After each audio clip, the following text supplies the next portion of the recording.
So I had about 3 hours before I had to leave for work. Instead of relaxing or playing some video games, I decided to do the complete opposite. I picked one of the most visually complex panels in Berserk.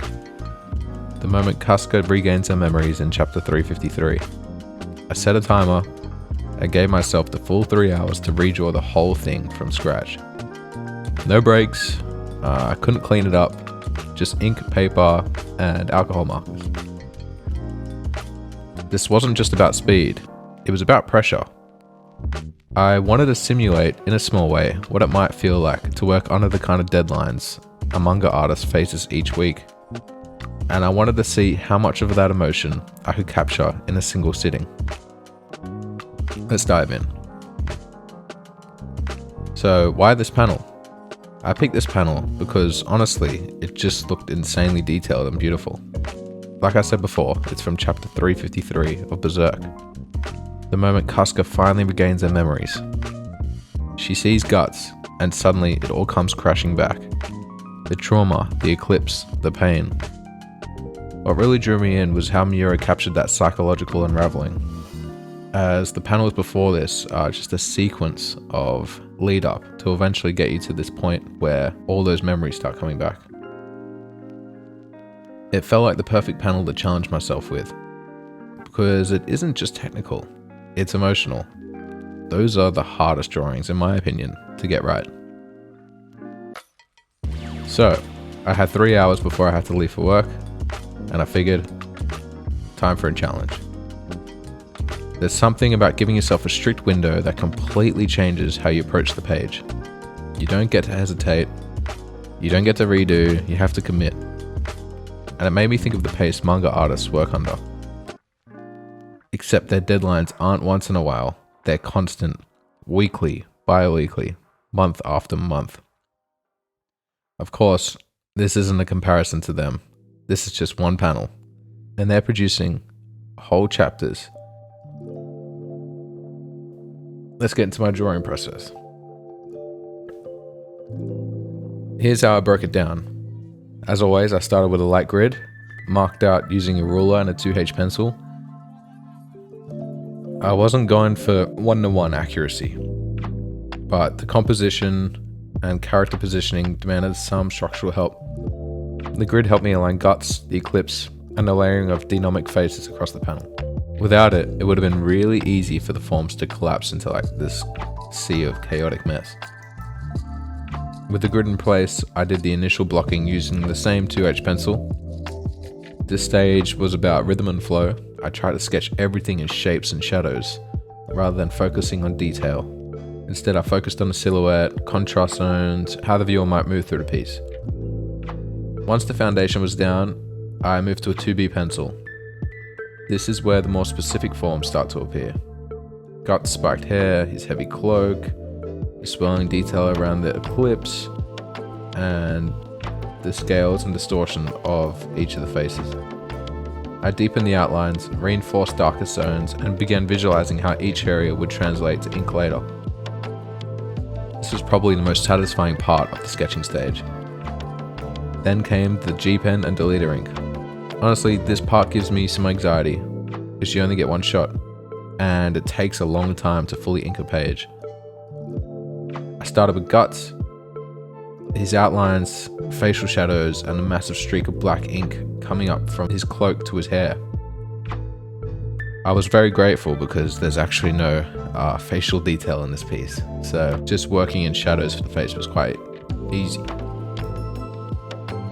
I used longer confident strokes where I could, but I had to be more patient in the tighter spaces. Inking the faces was the most chaotic. Lots of smaller shapes, fine lines, varying textures. I had to decide what to emphasize and what to let fall back visually. For the bolder, darker areas, especially Guts' cloak, I switched to a brush pen. This helped me quickly block in deep shadows and get some gestural contrast strokes down. After I finished inking, you traditionally have to let the ink dry. My workaround was to work the marker areas on the areas that I started inking first because they were likely dry. So I went over the piece with my markers in a limited grey palette. I used all of the Cool Grey series, so I went from cool grey CG1 to CG9, all the way to black. I used the lighter greys to wash over the apostles to begin with, and the middle ground and the darker tones to set the atmosphere.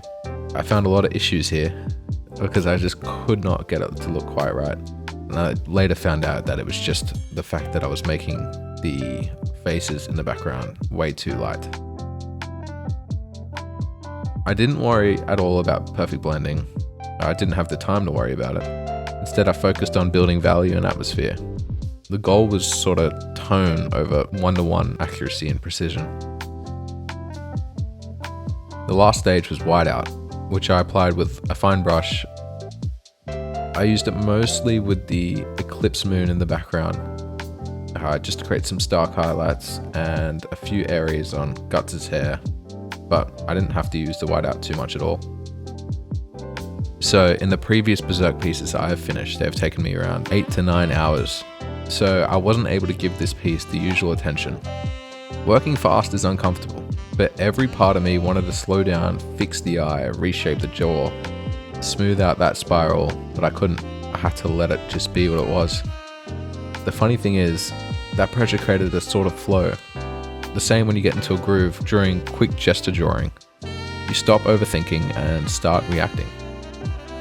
So it reminded me of a time when I went to art school and I'd have to do life drawing.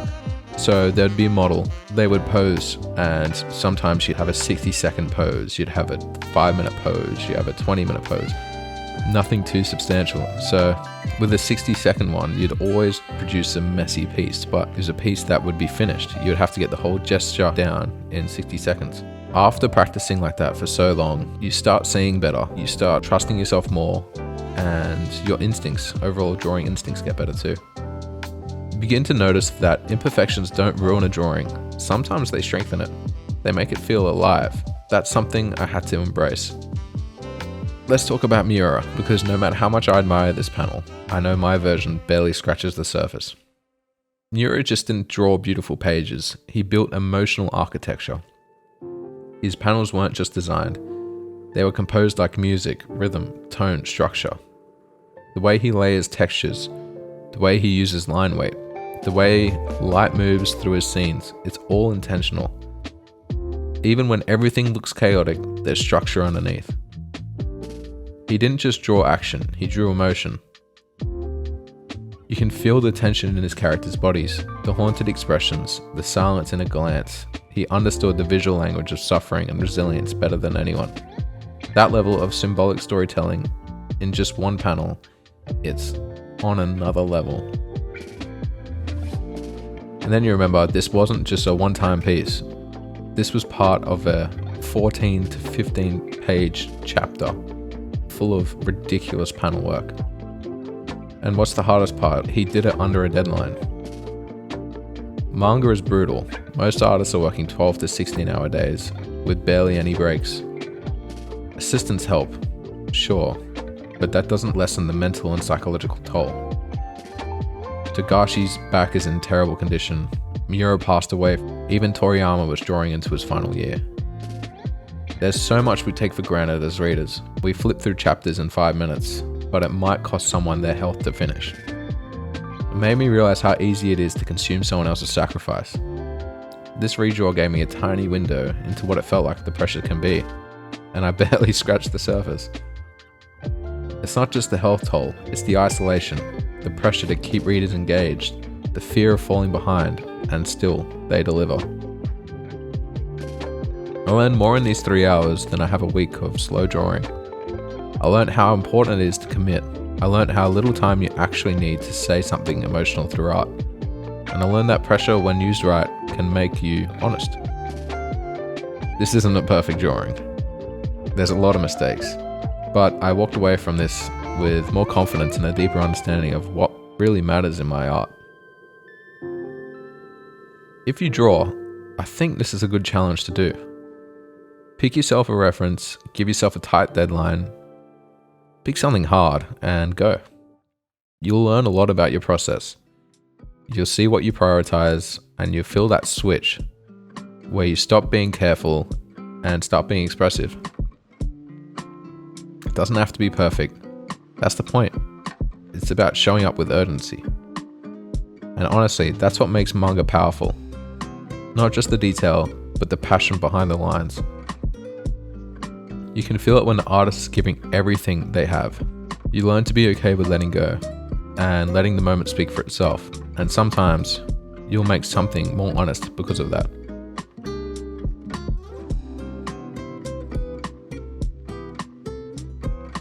So here it is, the final piece.